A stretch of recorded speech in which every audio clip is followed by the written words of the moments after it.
este fin de semana, que el domingo se celebra el Día del Maestro. Preguntarle, presidente, ¿cuáles son los pormenores de su gobierno con respecto a esta situación que fue la reforma educativa? ¿Cómo recibió usted el tema de los maestros? Si nos pudiese adelantar un poco cuáles serían estos anuncios que usted daría el domingo hacia las y los maestros de México, y cómo le gustaría, o más bien dicho, cuál sería su sentir que sería la educación en México al finalizar su sexenio. ¿Cómo le gustaría dejar la situación del magisterio, la situación del sindicato, la situación de los planes educativos, tomando en cuenta que usted ha hablado mucho de la revolución de las conciencias? Entonces, la premisa fundamental para esto pues es la educación. Entonces, presidente, preguntarle cómo le gustaría dejar el sistema educativo tanto para estudiantes como para maestros al finalizar su gobierno. Gracias, presidente. Bueno, pues el domingo en efecto nos vamos a reunir con maestras, con maestros. Es 15 de mayo, es día de las maestras, los maestros, a los que queremos mucho, lo que somos, lo que sabemos, mucho o poco, se lo debemos a nuestras maestras, a nuestros maestros. Y así empezamos, reconociendo la importante labor de los maestros, porque en los últimos tiempos se afectó mucho la imagen de las maestras, de los maestros. Eran y siguen siendo, desde luego, muy queridos, muy respetados. Y hubo toda una campaña majadera en contra de las maestras, de los maestros, porque se tenía como propósito, ese era el fondo, la privatización de la educación. Entonces había que descalificar la educación pública y echarle la culpa del atraso educativo a las maestras, a los maestros. Se actuó de manera muy ruin. Entonces se buscó estigmatizar a los maestros, maestros y maestras que no cumplían, revoltosos. Y esa fue la tónica durante el periodo neoliberal, con el propósito de privatizar la educación. Yo siempre he dicho que no estoy en contra de la educación privada. El que tiene para pagar una escuela privada está en su derecho,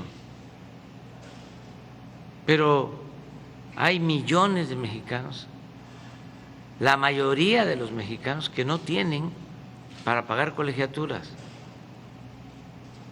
y el Estado está obligado a garantizar la educación pública, gratuita, de calidad, en todos los niveles escolares.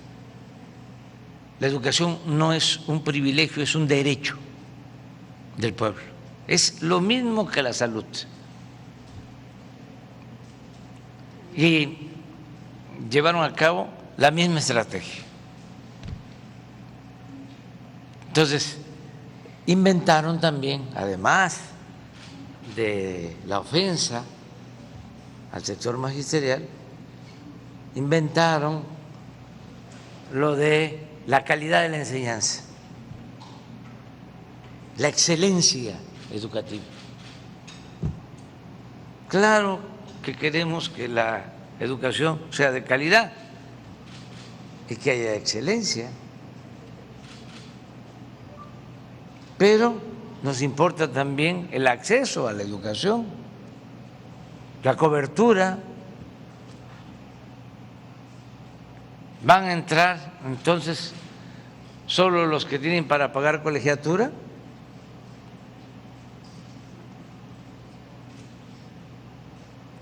Eso no. Entonces,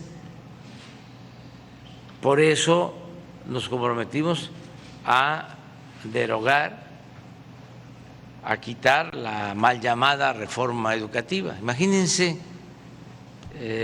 hasta dónde llegaron en lo absurdo. ¿Cómo se va a llevar a cabo una reforma educativa si fuese ese el propósito real, sin el apoyo de los maestros y de las maestras? ¿Quién transmite la educación en el aula? Pues la maestra, el maestro. ¿Cómo se va a imponer algo? Entonces, ahora, afortunadamente, pues ha habido un cambio favorable. Nosotros nos sentimos muy orgullosos de la labor de las maestras, los maestros. Si no ha sido por la pandemia, no hubiésemos tenido ningún paro, porque antes de la pandemia no estaba cerrada ninguna escuela, todos los maestros trabajando, no ha habido nada de paros. Y ahora que los llamamos, porque nos importa mucho la educación presencial, pues que es fundamental, la escuela es el segundo hogar, porque no solo es donde se transmite el conocimiento, es donde los niños, las niñas socializan sus experiencias, reciben orientación de maestras, de maestros, el apoyo de sus compañeritas, de sus compañeritos.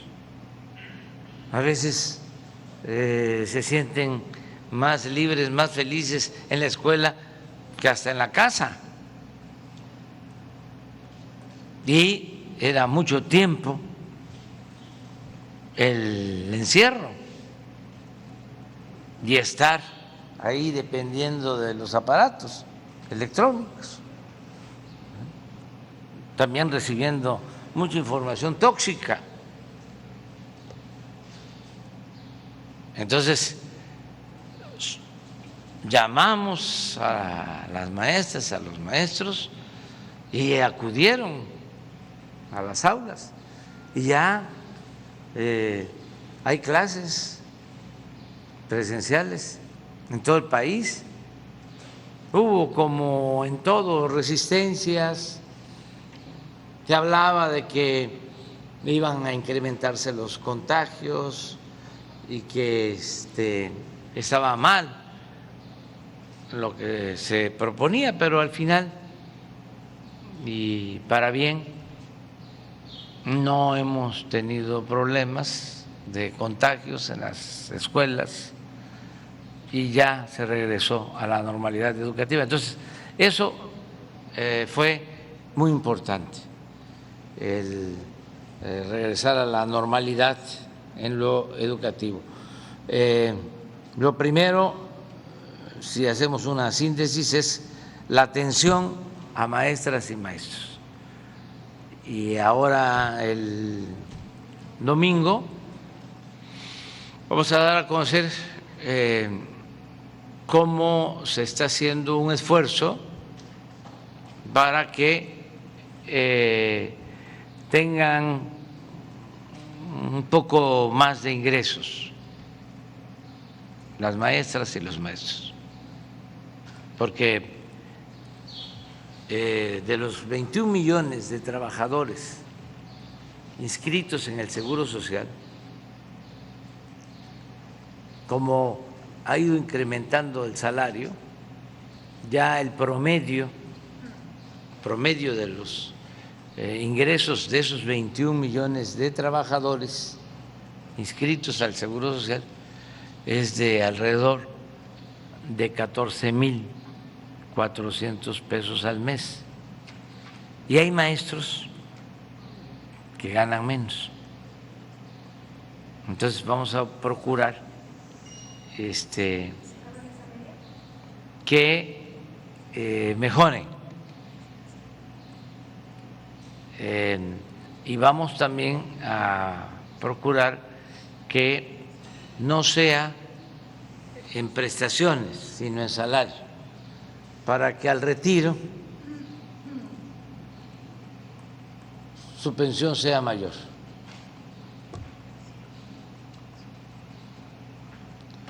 Entonces, es maestros, lo otro son contenidos educativos, estamos trabajando en eso, porque necesitamos fomentar mucho una educación humanista, con dimensión social, un tronco común en donde actuemos de manera humana, fraterna, y que a partir del tronco común ya se puedan formar buenos técnicos, científicos, ¿no? Pero que nada humano no sea extraño, ajeno, que nada humano no sea ajeno. Entonces, contenidos, los libros de texto, que eso tiene que ver con la revolución de las conciencias y tiene que ver con la educación formal, pero también con la educación informal. Por ejemplo, ayer hablé de que se tenía que proteger la vida también de los presuntos delincuentes, que son seres humanos. Y me llamó mucho la atención de que intelectuales o profesionales supuestamente progresistas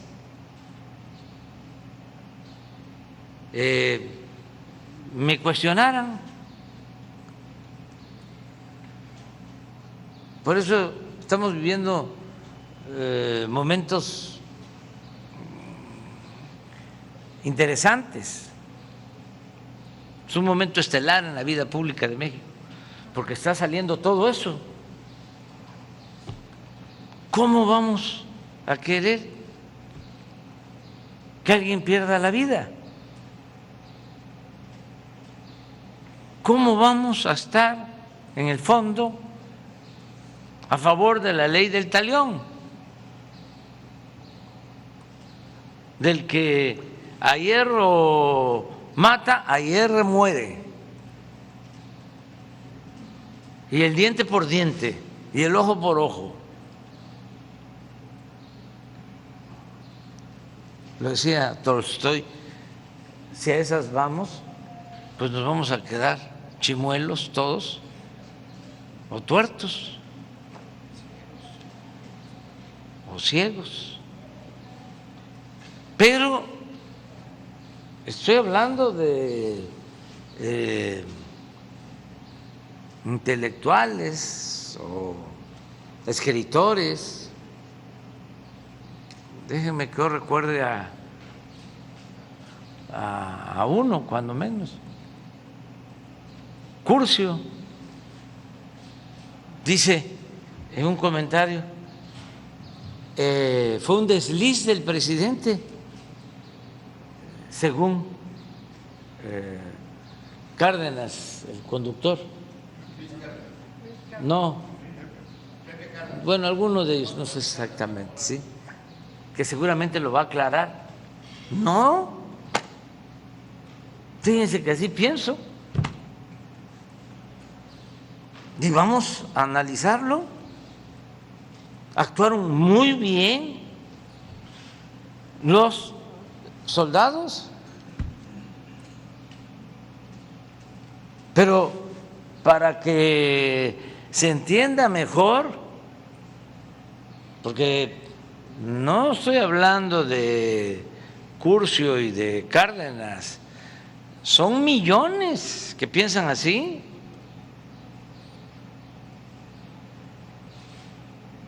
de que, como me dijo una vez un policía,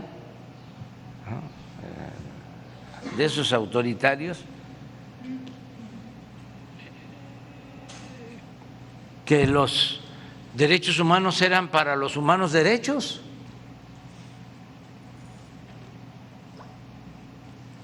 Pero hay esa mentalidad muy autoritaria, como el otro escritor que es famosísimo, que lo leen también yo creo que millones, Moreno, que había que quemar en leña verde a los que simpatizan con nuestro movimiento en el Zócalo. Por eso digo que no es lo mismo educación que cultura. Son cosas distintas. La educación es lo que se aprende, las técnicas del conocimiento. La cultura es lo que viene de lejos, es lo que tiene que ver más con nuestros valores, con nuestros principios. Entonces, sí es importante analizar todo esto. No sé si pones de nuevo lo de la gráfica sobre letalidad. Eso explica todo. Antes ni siquiera estaba tan grave la situación de inseguridad, pero era mucho el afán autoritario de decir, no me va a temblar la mano,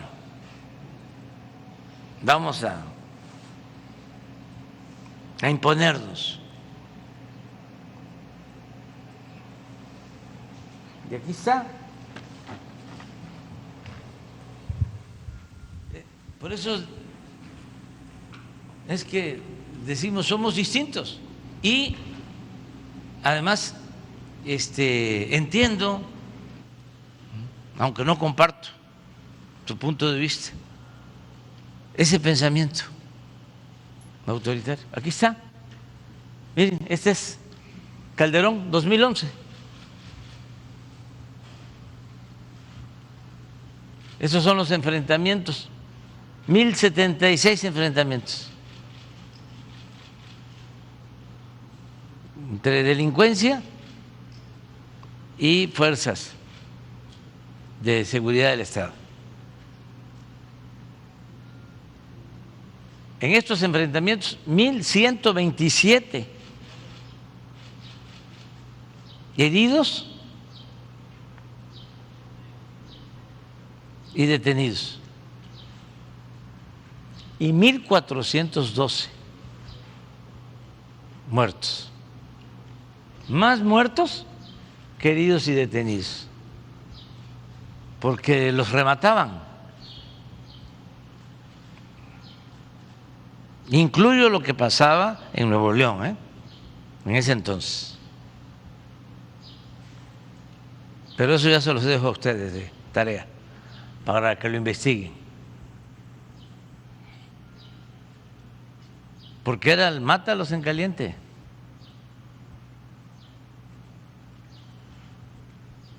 ¿Y dónde está el Nuevo Testamento?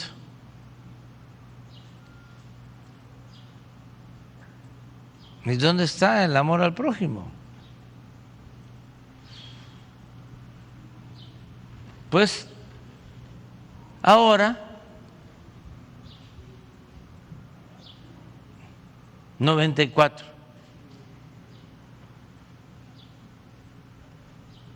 fallecidos en enfrentamientos. En estos 4 años, poco menos, ha habido menos muertos que en un año.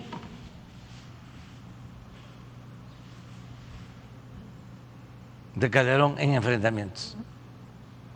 Esto es lo que ellos quieren, que pasemos para acá. No, no.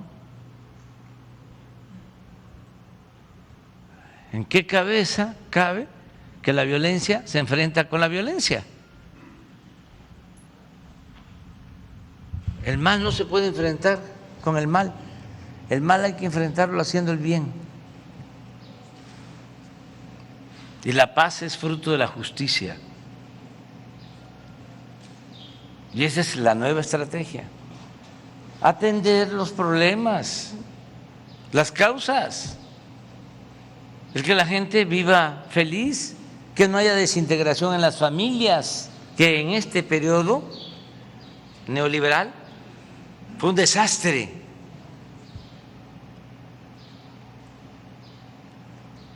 No se conocen esos datos, pero la separación de familias fue como nunca. Y los hijos se quedaron a la buena de Dios. Y no había tutelaje, y era el jefe de la pandilla, el jefe de grupo, el que educaba, enseñaba. Además, al mismo tiempo, fomentando el lujo barato como estilo de vida, la troca, la ropa de marca, las alhajas, el triunfar a toda costa sin escrúpulos morales en ninguna índole, la corrupción en alta.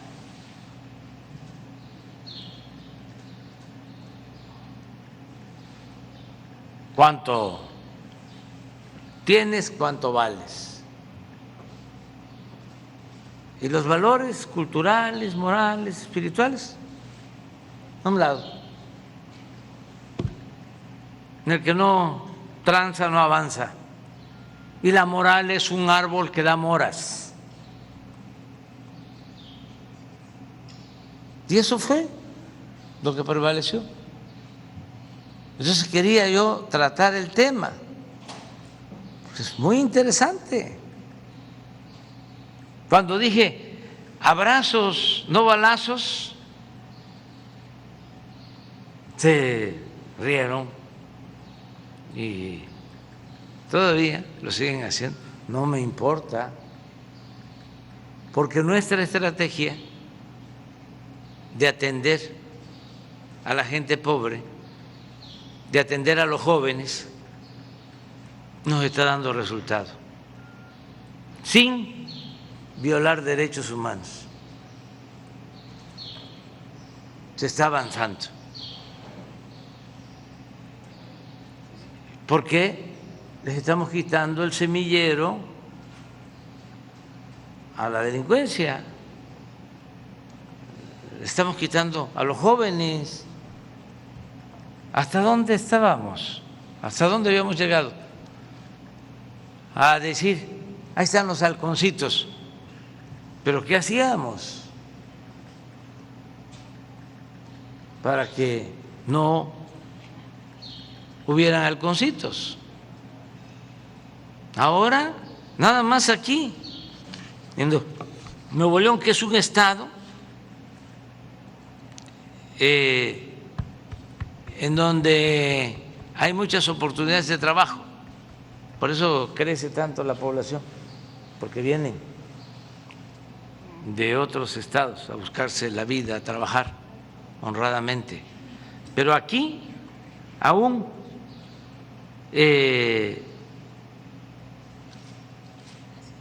habiendo empleo, hay 1,882 jóvenes, 1,882, que están trabajando como aprendices. El que no tiene empleo, el que no está estudiando, se le da trabajo. Y está ocupado formándose en una empresa, en un comercio, y se le paga un salario mínimo. 1882.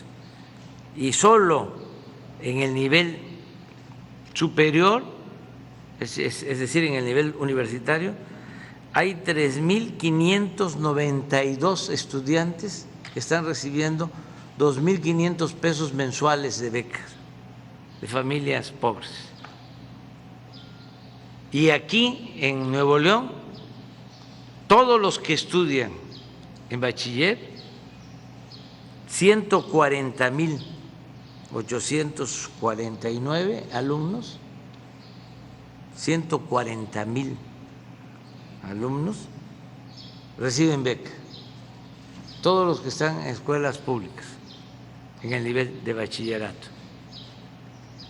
Pues si atendemos a los jóvenes, si aumenta el salario, si hay empleo, si hay bienestar, si fortalecemos valores, claro que vamos a ir serenando a la sociedad y avanzando. Entonces, en lo educativo es maestras y maestros. Lo segundo, la calidad o el contenido de los libros, contenido de la enseñanza. Lo tercero, que es muy importante, las becas, desde preescolar hasta nivel doctorado, para estudiantes de familias de escasos recursos. Y 4, el mantenimiento de las escuelas públicas. Se está entregando de manera directa el presupuesto para el mantenimiento a las escuelas, se le entrega a las sociedades de madres, de padres de familia. Aquí hemos entregado 1.142 apoyos a 1.142 escuelas y se entrega a las sociedades de padres, de madres, y ellos deciden qué hacer con ese dinero para atender las instalaciones educativas. Falta, pero ya vamos avanzando y eso es lo que se está haciendo. Presidente, si me permite,